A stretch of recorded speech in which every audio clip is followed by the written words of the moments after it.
Welcome to the deep dive. Today we're heading somewhere pretty remote, off the map almost. We're talking about the Kinnar Valleys deep in the Himalayas and our source. It's this really captivating blog post about something called the speaking trees of kalpa.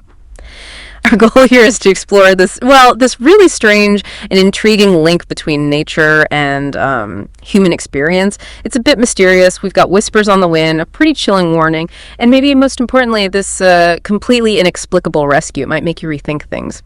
So the story centers on Arav. He's a travel blogger based in Delhi, and he wasn't just after nice photos. He'd heard these whispers, not literally on the wind yet, but through local stories, about a sacred forest near Kalpa village, a place where the wind itself is supposed to carry voices. So naturally he was hooked, packed his gear and headed off. When he got to Kalpa, the villagers were welcoming, sure, but he noticed something, a kind of guardedness, especially when he brought up the forest. Mm-hmm. That's actually quite common. You see this in many traditional communities worldwide.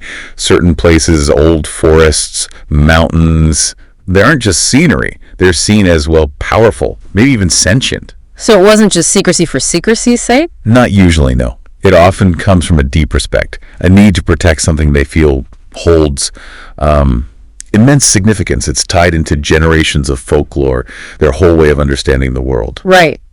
That context makes what happens next even more powerful.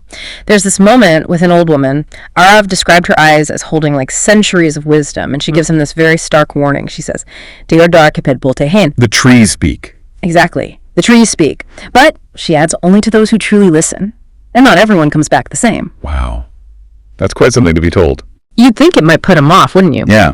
But for Arav, he was already chasing whispers, so it just fueled his curiosity even more. It solidified things for him. Okay, so this is where Arav's story really takes a turn. He goes into the forest, despite the warning. He described the air getting heavy, the wind picking up, but not just howling. It was like voices. Almost, like rustling leaves forming indistinct words, or maybe just the feeling of words.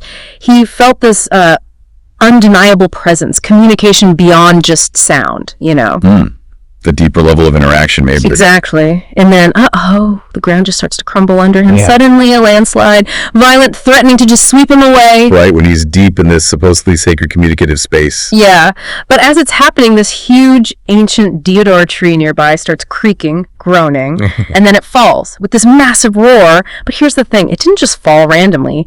It landed in just the right way to, divert the main flow of debris. Creating an escape route. An incredibly narrow one, yes. Almost. Intentional. Directly to his left. Arav felt it wasn't luck. He called it an intervention. A speaking through action, not sound. That's